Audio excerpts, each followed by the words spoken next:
Hi, it's Mark. Your 20s are a really exciting part of your life. You might have a bit more money in the old pocket and certainly a lot more freedom. Most people in their 20s think they're invincible. I know I certainly did. I think I was a bit, to be honest. But actually, the truth is, in your 20s, you're more vulnerable than ever. If someone makes a financial mistake at this point in their life, it will send shockwaves through their entire future.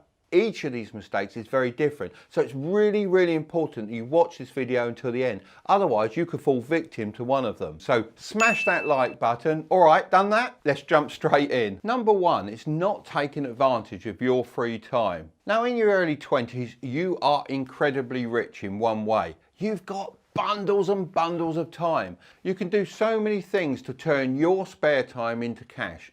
And if all you're doing is wasting your time, then all that potential income is just slipping through your fingers. This is also the ideal time to invest in yourself and build your skills. I used to use my spare time in my 20s sketching model planes, and this has led me to having them manufactured and selling them all around the world. In fact, one of my biggest designs is the biggest selling RC aircraft in the UK. The original design for this was sketched in a classroom while I was being bored by the geography teacher. I remember him well, Mr. Woolard. So developing those skills from an early age has served me very well. Number two, trying to keep up with your friends. Everyone has that one friend that always seems to have the nicer car, the nicer house, and sometimes the hotter partner. Let me tell you a secret, all right? The majority of people are faking it anyway. As of 2020, the average American household had a credit card debt of over $5,700. This is astonishing, as it means the friends you're actually trying to keep up with are probably more in debt than you are. Having access to so much easy credit allows people to rewrite reality. At the end of the day, friends that need impressing are not true friends. Real friends are the people that love you no matter what. They stick by you through your troubles and are there for you when you need them. They are the people who couldn't care less what you spend your money on. Number three, over drinking and partying. When you're out drinking, it's easy to get caught up in the moment and spend a lot more money than you usually would. Now, this is most people's kryptonite. It's one of the things that keeps many people broke and, of course, unable then to invest. I'm not saying that going out and enjoying yourself is wrong, as you have to do what makes you happy. The key takeaway from this is everything is great, but in moderation. You may think that saving a few dollars here and there won't make a difference, but your dollar is worth so much more when you're younger. By investing it instead of spending it on something you really didn't want anyway, it's going to be worth dramatically more in 20 years' time. Number four is putting off retirement investing. When you're in your 20s, retirement seems like a lifetime away. Many people put off investing in their retirement until they're about 45 or 50 years of age because of many excuses. They've got a mortgage to pay, they've got a college fund to save for, and of course there's holidays. These lost years can cost you very dear. So let me explain. If you invested $100 a month for 30 years at 7% annual return, you would have $116,945 set aside in your retirement fund. And this can continue to grow until the point you decide to retire.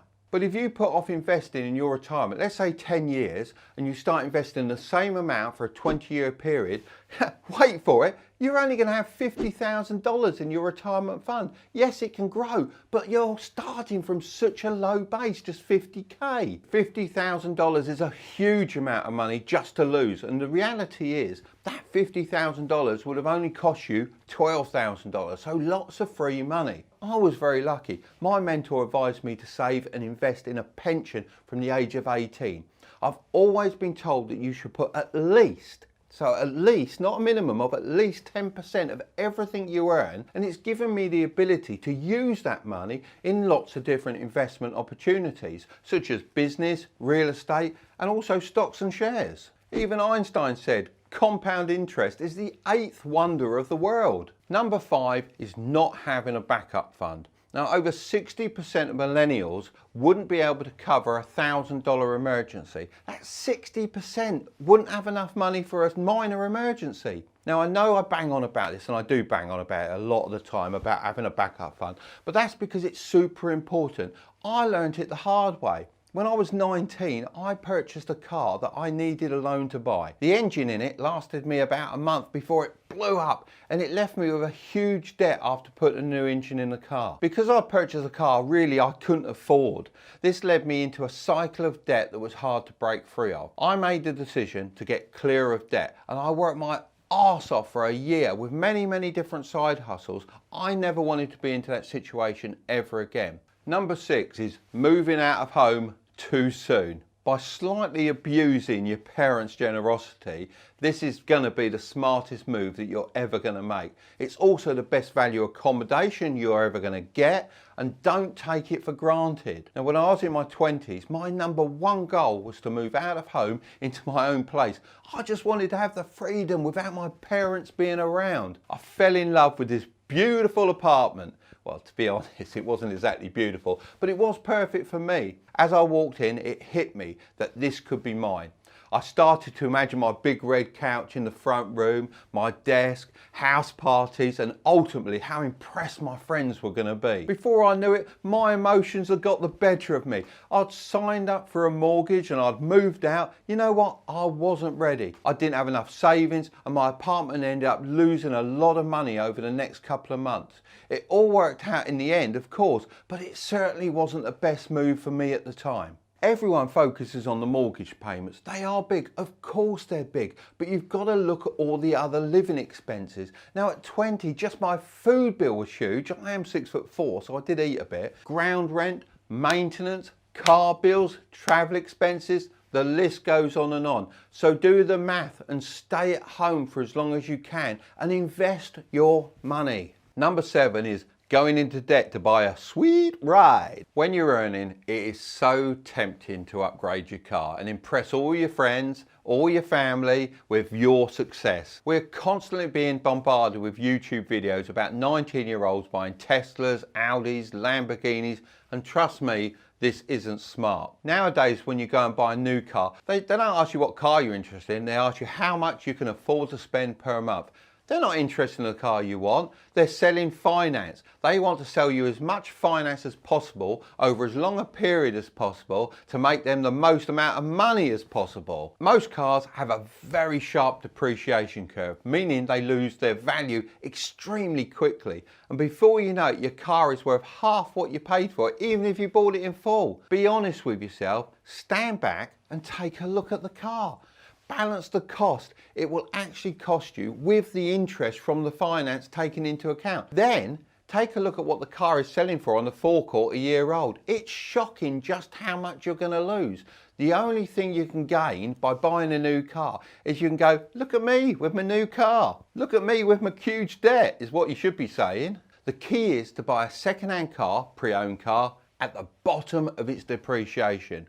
With a little research, you'll be able to pick up a cool second-hand car and drive it around for a couple of years and probably sell it for the same as what you paid for it, or maybe slightly less, effectively making the car almost free, with the only running cost being fuel and a bit of insurance. You're able to get all the upsides of owning a nice car without the huge loss of money. Number 8 is expensive relationships and dating. Relationships in your 20s get very serious. Believe me, it's very tempting to want to splash the cash, expensive dates and restaurants to get the person you want to love you. Now, it's really lovely to treat someone you love to something special every now and again. But if you start that relationship waving that old money around, it's often going to attract the wrong people. You want someone to like you for who you are, your passions, your interests, and not the size of your wallet. Many people in their 20s want to get married, but again, the truth is you can't afford to get married in your 20s. It took me around about 16 years from when I first met my true love to actually physically getting married. And the reason is because we had a set idea of what we wanted the day to be. And obviously, if we'd have cut corners on that day, that memory would never have been what it is. And I can still remember that day today, and people still comment on what a great day they had. So it's worth doing it later because you've got more money to use to make that day great. The big takeout from this is live within your means and invest in your future. So I'm going to leave some videos there, but don't click on them just yet. If you want to learn more about growing your wealth while you're young, then make sure to subscribe to the channel and ring that old bell to keep up to date. So thanks again for watching, and I'll see you in the next video.